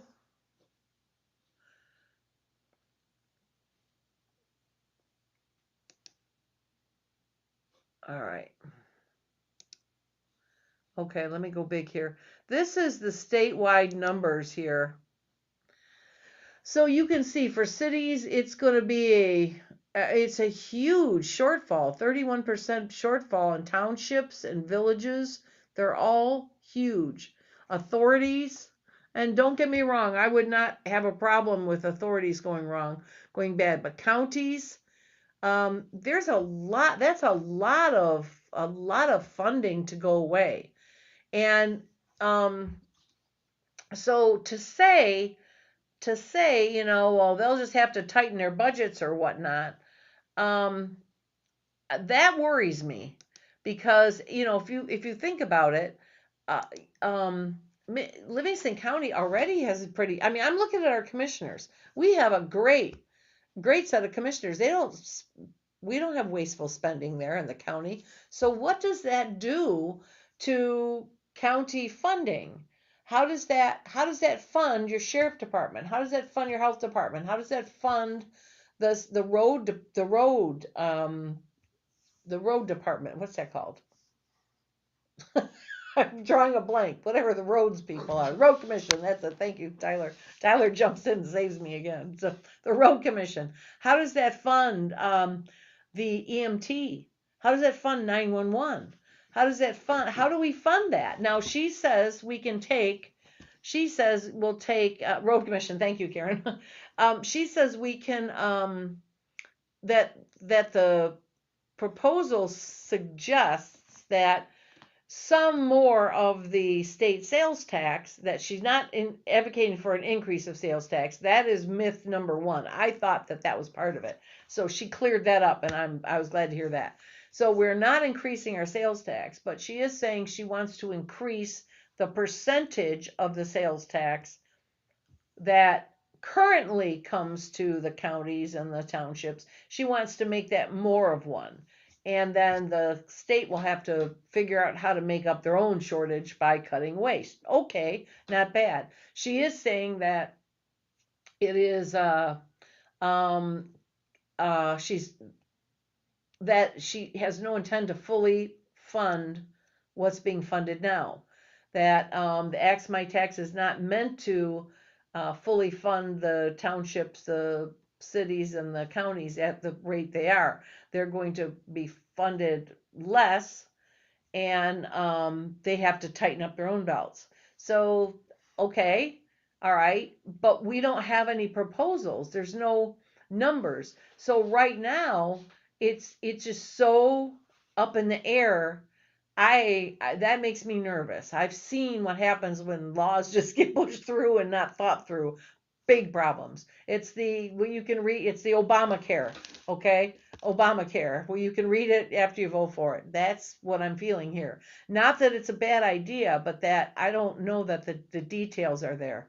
So I agree with the state making cuts to their, Karen makes a great point. If the state makes cuts to their budget, they start with the Attorney General. Okay, that's all well and good. But there are no numbers. I'm a data girl. I know this, having worked up there. If you want to make a cut, you've got to be able to say, this much is coming, or this much is being cut, this much revenue. Now we have this much revenue. We currently give this much of it to the cities. Now we're going to give this much. What is that number? What is that percentage? Does it go from 10% to 50%? Does it go from 50% to 75%? I asked her, she didn't have that number. So this is the kind of stuff I think we need to know. Where otherwise it's going to be, here's what's going to happen. It's going to be up to the governor. And what if it's a Dem?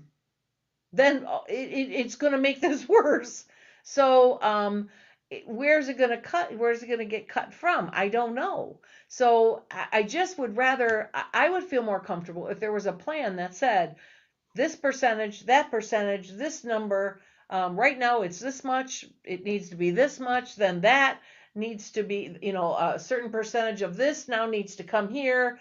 So you've got these silos, right? And we're going to eliminate this silo, but these things still need to be paid. Where's that money going to come from? She's got good ideas, but they're general and they're very vague, and she doesn't have the data on this. So I'd rather I'm going to feel really good once those data. So if, just to say, whoosh, we're going to make it go away and hope everything falls into place. That's the Jenga. That's pulling the Jenga piece from the bottom and letting everything crash. And it would be bedlam. So I just assume let's figure out what those numbers are. So I think for me, I am going to bring in somebody that has some numbers and say, all right, this is how it's going to fall. This is how it's going, this is where it's got to come from. This is what's got to be made up. You don't want to give all, you don't want to be funded at that same rate. Okay, I get that. How will it be funded then? Right now, you are funded according to your property tax numbers, right? What's the new formula? How does Livingston County or how does Marion Township get now assessed? How much money do they get versus how much money does Rockford get versus how much money does a township in Wayne County get?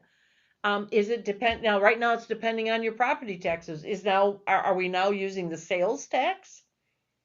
The sales tax version, a percentage of your sales tax, or is it a percentage of population? Or is it because some population can't be right because the cost of living in Kent County, property tax in Kent County was much higher and therefore they got much more money. Whereas, Livingston County, our taxes are lower, therefore the money wasn't as high. So how do you determine that?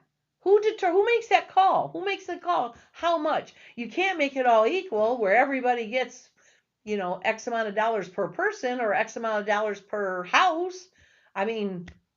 Right? How does that, see, this is the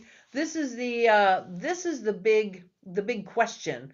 And Joni, I think you're right. This can be done, but I don't think it can be done with the information that we have now. I think there's a whole lot of unanswered questions. So I just am really hesitant. I think that I'm not saying no, I'm not saying it's a bad idea. I am saying this, I'll go on record saying this, I'm really glad it's early because we have to have time to figure this out. I think there's a lot of questions that need to be answered, and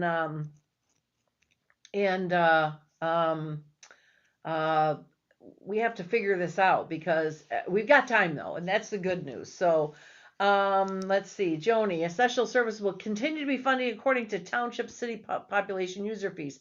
Well, user fees are not paying for anything essential. She was very clear about that. User fees will pay for non-essential, zoos, libraries, whatever. So essential services will be continued to be funded according to township and city population. There's no way to do that, okay? Because your township population in Marion Township, let's say, or Osceola Township, is not the same as Northville, a township in Northville, or over in Holt. Those are real high dollar property taxes, so everything funds higher there. So suddenly our Osceola and someplace in Northville going to be charged the same thing? You're right. User fees will be for non-essential, but we're talking about essential services. Okay, your township expenses, your treasurer expenses, your county clerk expenses, your police and fire, whatever you have to have there, right? So that stuff is essential. How does it get funded? Right? What's the formula? All that stuff right now is funded based on a formula of your property tax. All right, you get so much of that revenue sharing. Who determines what the number is? So now it's going to come straight from the state. The state's going to say, instead of a property tax coming along, the state's going to say, all right, we're going to take X amount of percent of our sales tax and we're going to distribute it. It will not be distributed equally, or it never has been, because some townships have higher property taxes. So boy, this is a nightmare. How would you determine how much Marion Township got versus Osceola Township versus Northville? How does that work? How would you determine how much they get for essential services? You see what I'm saying? That's a question that I did not get answered, and that's what I would want answered. So I have to read, I think, the language, and then I have to get an attorney, because these are the questions that I will tell you, if this passed tomorrow, there'd be no way to legally fund anything, because how would you determine who got what and how much of it? You get what I'm saying? Does anybody understand what I'm saying? So how does this work? Anyway, these are all questions. They're good questions. I love this concept. I love the idea that property taxes can go away. I just feel like it needs to I think it needs to be really ironed out, all the details. Here comes Mark. Okay, Mark is a detail guy. Let's see what he says. Percentage of additional revenue going to the local communities is in the petition language. Money will be dispersed based on population. So, again, here we are again. Let me ask you this, Mark, as long as we got your attention here, you might understand this. A Northville Township that operates on this revenue right now, pays their firemen, their police, their clerks, everything is paid for based on the revenue they have right now. Okay? Let's say one township in Northville is the same as same population as a township in Genoa, which doesn't get paid at that same rate. So do they suddenly get the same amount of money if the population is right? The population in a Kent County township would be the same as a Wayne County township, or right now Wayne County township is way less. Or does the Wayne County, because that's a great one. Wayne County, you live in the city of Detroit somewhere, right? You live in a really highly populated area. And normally your property taxes are real low because it's kind of a crappy area, but there's a lot of people there. Do they suddenly get more money than Livingston County? Because of population? Well, right now they don't get as much because their property taxes are low. So they get a big old raise, and does Kent County get a cut? See, that's what I'm saying. Mark, you get what I'm saying?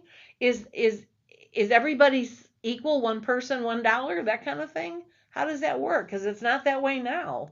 Now you move places based on what your taxes. Your taxes are going to be high going into Rockford, where she was talking about. But you do it, and you're willing to do it because you're going to get higher services or whatnot because your taxes are higher. So suddenly the population of 10,000 in Rockford and 10,000 in Howell suddenly going to be the same? Mark, so I'd love your thoughts on that. I'd love anybody's thoughts on that. How does that work? So I maybe it's in the petition, maybe I need to look. Maybe it simply is, maybe it says you get a certain percentage of what you get now.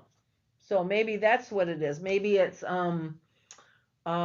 we get Livingston County, let's say Livingston County gets a total of 1 million, well, just to make it easy, 1 million, and we won't get property tax anymore, but we will get 80% of that. And then it will increase by this much every new population that moves in. I guess maybe that could do it, because that would be 80%. It would be a base rate of where we started, but then Wayne County at 80%, and Kent County at 80%, and Northville at 80%, and Holt at 80%. That would make it rational, I guess. It would keep things the way it is now. Not with property tax, but it would keep the communities that are more affluent and less affluent pretty much the way they are now. I don't feel like one piece of property is worth another. Is the same. A lot in Detroit is not worth a lot in Northville, right? More important, better comparison. A tiny lot in Detroit is worth about 1/10 of what a tiny lot in Plymouth is worth. So that's what I'm saying. You can't just make it one person. It wouldn't, this whole state would be in an uproar. It would just go crazy. It would absolutely go crazy. I don't know what to do. But if it's laid out somewhere where you have a base rate of 80% of what you get now, and then, on top of that per person, okay, that makes sense. That makes a lot more sense. So I don't know. I'm kind of waiting for Mark to chime in and tell me if I'm on the right track or if they don't have anything at all. So anyway, we'll have to figure this out. I have to get an attorney to come in and maybe attorney and some fiscal people. I think I'll reach out to. I think I'll reach out to Representative Bolin and see if I can't get some. Maybe even it'd be something. It'd be something like maybe the fiscal people for the state, or for the House, or for the Senate. Maybe I'll reach out to Senator Tice, see what I can get, see if I can get some people that will tell us exactly how this works. But I also think we got to have an attorney that knows this legal language, because like I said, there are laws that are Jenga law. There are Jenga laws that you pull that Jenga thing and everything collapses. And so that's got to be straightened out. All right, so here we go. Mark Fosdick says, before the Howell Fire Authority was created and passed a millage when a fire truck went out. That's true. It was. That's correct. That was really hard to fiscally plan for, wasn't it? It's almost like you had to do damage to do better. That's not good. All right, so then we have just like state school funding to local school districts. Yes, it's per person and it's different. That's a good point, Joni, really good point, because what we get in Howell's not the same they get in Rockford, and not the same we get in Northville, not the same they get in Detroit. Why? The property taxes are different. So without property taxes, how does it work? I don't know. And like I said, this brings up a lot of questions. All right. Mark says that he thinks the language is clear in the petition. All right. So we're going to stop there and I got to look at that petition. I got to look at it and read it up and figure out exactly how that works. And then I'm going to get somebody that can speak with some authority to the details. And I think if we can get these details really, really wrapped up, I think we'll be doing Karla a favor, we'll be doing ourselves a favor, we'll be doing our party a favor, we'll be doing the state a favor, right?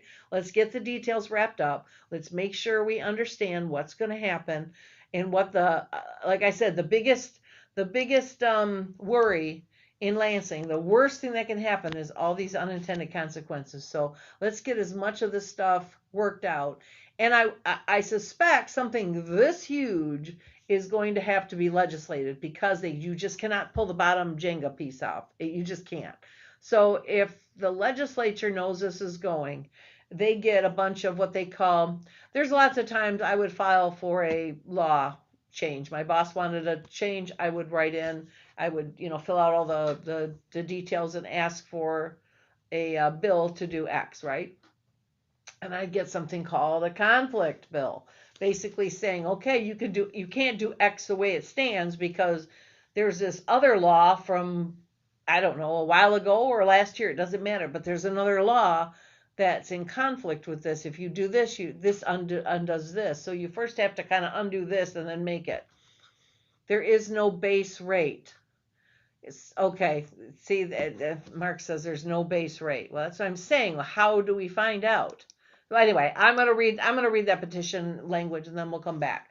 But again, if you have a conflict there, so I suspect there's going to be a lot of conflict on this, and that's okay. There's nothing wrong with that.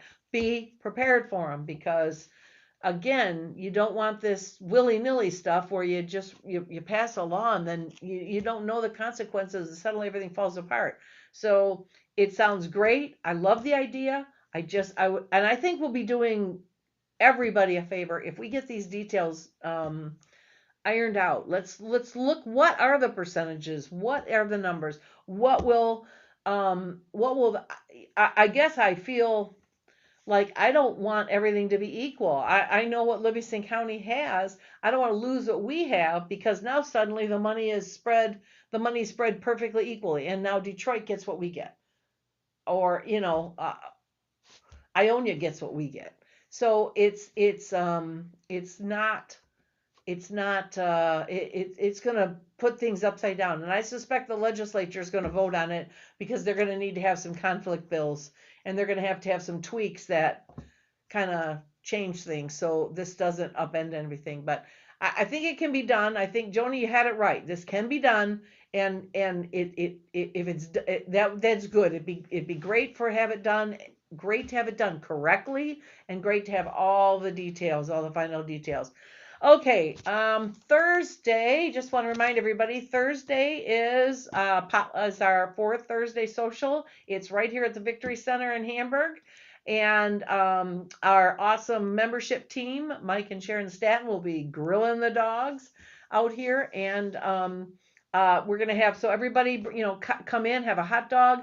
We'll have hot dog and soda and water here. Bring a dish to pass, and we would really love you. Not mandatory, but we would really love you to bring that conservative friend that's thinking about joining, or that maybe you should talk to about joining, or just somebody that wants to meet some people. So we're gonna have a real good. We're hoping to have a great turnout here, and we'll have tables set up, and we'll have all the fixings for the hot dogs, and like I said, we'll have plates and stuff.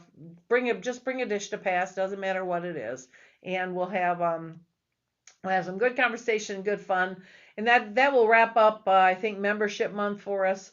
Want to also thank and give a big shout out to Joni and Tom Econom and Mike and Sharon Staton for putting together our tents at Food Truck Friday last week. We had a blast.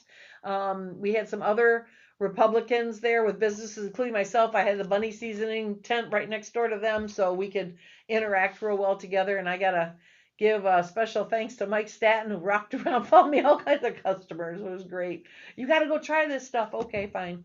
So we did that. That was a great time. Thanks to John, who came out, our former volunteer coordinator came out and helped out, and we had Lisa R, who came out and sat at the booth with us for a while, and who else did we have? I put a thank you on there were several people.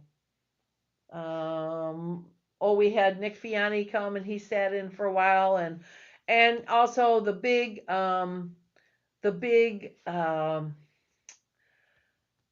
thank you goes to Commissioner Frank Sample, for setting up the table. It was his tents, it was his table.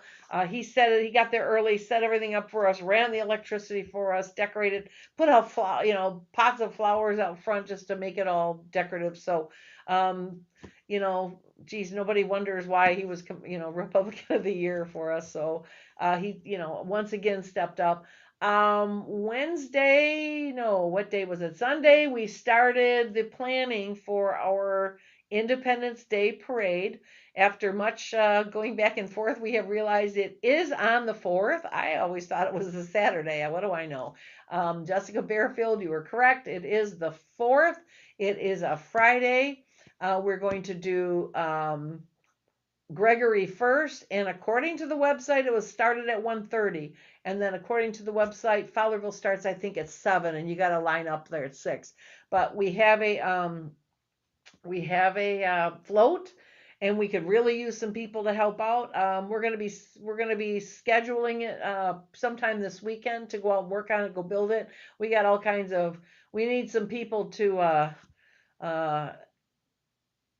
build the structure, we got the trailer, and Commissioner Sample donated some nice long 12-foot, looks like 2x4s or whatever. They were long planks of wood, and they're going to be building sides with that. And Joni and I we have a bunch of fringe and bunting and flags and signs and everything else we're going to be putting up. So it doesn't matter what your skill is. Come on out. We always have a good time when we're doing this. Come out and help us work on it. If you can help this weekend, let me know when's a good time for you. Write at Chair at Livingston Republicans, plural with an S, livingstonrepublicans.com. Or you can write Joni if you have any questions or you want to talk to her about it. Volunteer at livingstonrepublicans with an S.com, and let her know that you want to help. That's going to be a blast. So also let me know if you're, yes, thank you. Or volunteer, if you'll write volunteer there. Also let me know if you can come to the membership social on Thursday. The grilling of the dogs, with the grilling of the Republican grilling of the dogs, which will be fun. So anyway, thanks for checking in. Lot of information tonight. Thanks to Karla again for her taking her time and really, kind of answering the basic questions. We'll do some digging in and do some ifs and whatnots, and I'll get somebody else. And I want to also special thanks for stopping, not getting on a plane, but run into a really bad location, and we made it work. But Mike Rogers for taking the time to kind of call and give us an update, or his thoughts on what happened with Iran. So gonna call it a night here. I appreciate everybody checking in, and tell your friends about it. And if you haven't yet, go to YouTube and hit that subscribe button. All right, have a good night. We will not have a podcast next week we're gonna stop for the 4th of July holiday, but we will be back the 8th. I don't remember the next. I know we have Representative Gina Johnson coming. We have gubernatorial candidate Mike Cox coming scheduled. We have gubernatorial candidates Eric Nesbitt coming. So we've got dates for all these people. So stick around.